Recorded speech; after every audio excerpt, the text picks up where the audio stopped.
জনপ্ৰতিনিধিয়ে চৰাঞ্চলবাসীক অৱজ্ঞা কৰিছে নেকি? সমষ্টিৰ পুনৰ নিৰ্ধাৰণে বিপদত পেলাইছে চৰাঞ্চলবাসী।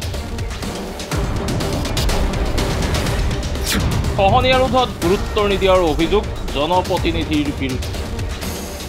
দান বৰঙণিয়ে খহনীয়াৰ প্ৰতিৰোধৰ চেষ্টা সাধাৰণ জনতা।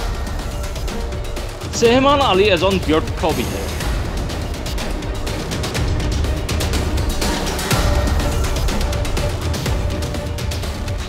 এয়া আমাৰ অভিযোগ নহয়, এয়া সাধাৰণ জনতাৰ অভিযোগ।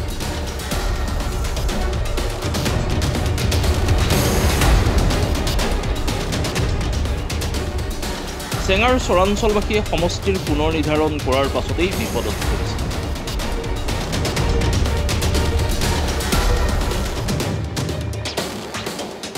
কিয়নো বাঘবৰৰ বিধায়ক চেহমান আলী আহমেদে সমষ্টিৰ পুনৰ নিৰ্ধাৰণৰ পিছত বৃহত্তৰ চৰাঞ্চলবাসীৰ অৱজ্ঞা কৰি মন্দিৰ আৰু সমষ্টিক অধিক গুৰুত্ব দিয়াত বিধায়ক চেহমান আলীক এজন ব্যৰ্থ বিধায়ক হিচাপে অভিহিত কৰিছে এইসকল সাধাৰণ জনতা।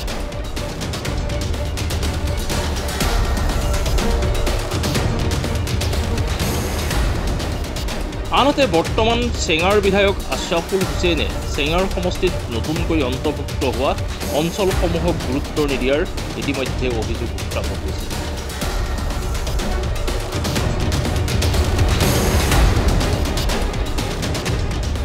যাৰ ফলত জলজৰিপুটিৰ খহনীয়াৰ কবলত পৰি ১ নং বাঘমৰাৰ ২টা চৰকাৰী শিক্ষানুষ্ঠান নৈৰ বুকুত বিলীন হৈ যোৱাৰ লগতে এখন গাঁও ইতিমধ্যে নদীৰ বুকুত বিলীন হৈ গৈছে।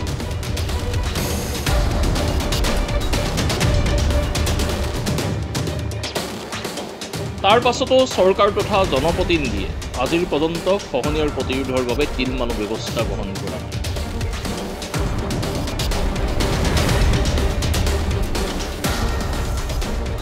উপায়ন্ত হৈ ১ নং বাঘমৰাবাসীৰ ৰাইজে নিজৰ গাঁঠিৰ ধন খৰচ কৰি বাঁহ কিনি নিজেই খহনীয়াৰ প্ৰতিৰোধৰ চেষ্টা অব্যাহত ৰাখিছে।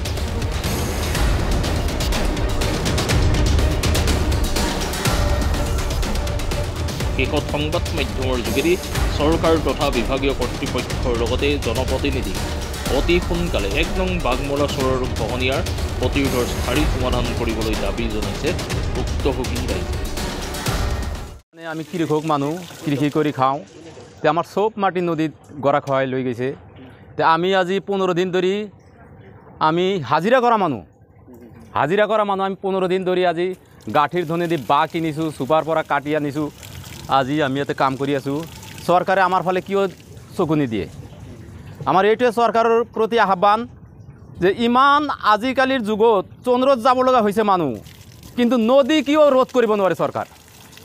আমাৰ এইটো ১ নম্বৰ চৰকাৰৰ ওচৰত আমাৰ অনুৰোধ, অতি সোনকালে আমাৰ খালি আমাৰ বুলি নহয়, আমাৰ অসমত যিমান নদী গৰাখহনীয়া নদীত জাঁজ হৈ আছে, আমাৰ গৰাখহনীয়াৰ ফালে অলপ লক্ষ্য ৰাখিব লাগে। হয়, আমি বৰপেটা জিলাৰ বাঘবৰ সমষ্টিৰ পুৰণা বাঘবৰ সমষ্টিৰ বাঘবৰাচৰ গাঁও পঞ্চায়তৰ ১ নম্বৰ বাঘবৰাচৰ গাঁৱৰ এই পূব অংশত বিগত ২০ বছৰ ধৰি আমাৰ এই সমস্যাত জৰ্জৰিত হৈ আছোঁ। পূৰ্বতেও আছিল, গতিকে আমি ইয়াৰ আগতেও ৰাইজে গাঁঠিৰ ধনেৰে ২-৩ বাৰ নদী বান্ধৰ ব্যৱস্থা কৰা হৈছিল। ইতিমধ্যে কিছুদিন আগতো কৰা হৈছিল। আজি আকৌ নতুনকৈ যি সমস্যাৰ যি ভয়াৱহতা বৃদ্ধি পাইছে, আমাৰ গাঁওখন পাব অৱস্থা হৈছে। গতিকে তাৰ প্ৰতি লক্ষ্য ৰাখি ৰাইজে আকৌ গাঁঠিৰ ধনেৰে আজি নদী বান্ধ দিয়াৰ কাৰণে ব্যৱস্থা গ্ৰহণ কৰি আছে। গতিকে এই ক্ষেত্ৰত মই ভাবোঁ প্ৰথমতে ক'বলৈ গ'লে আমাৰ এখন সমষ্টিৰ পুৰণা সমষ্টি হিচাপে বাঘবৰ সমষ্টিৰ বিধায়ক মাননীয় চেহমান আলী ডাঙৰীয়া, তেখেতে চূড়ান্তভাৱে আমাক অৱহেলা কৰিছে। লগতে তেখেতে ব্যৰ্থ এজন বিধায়ক হিচাপে ক'ব লাগিব, কাৰণ আমাক ইতিমধ্যে সমষ্টি পুনৰ নিৰ্ধাৰণৰ সময়ৰ পিছৰ পৰাই তেখেতে আমাৰ দক্ষিণ পাৰৰ অংশটোক একদম অৱজ্ঞাকাৰী চলি আছে। তেখেতে যিখন নতুন মন্দিয়া সমষ্টি সেইখনতো গুৰুত্ব বেছি দিছে। গতিকে আমি ইমান যে ককবকাই আছোঁ আমাৰ বানপানীকে ধৰি আমাৰ গৰাখহনীয়া সমস্যা লৈ, কিন্তু এবাৰো তেখেতে খবৰ ল'বলৈ তেখেতে সময় পোৱা নাই। গতিকে এই ক্ষেত্ৰত ১ নম্বৰ বাঘমাৰাত নদীৰ গৰাৰ কবলত কিমানটা পৰিয়াল ইতিমধ্যে যা গৈছে আৰু কিমানটা শিক্ষা প্ৰতিষ্ঠান নদীৰ বুকুত যা গৈছে? হয়, আমি হিচাপ দিব নোৱাৰিম। তাৰমানে এটা গাঁও সম্পূৰ্ণৰূপে এটা গাঁও আমাৰ ধ্বংস হৈ গৈছে।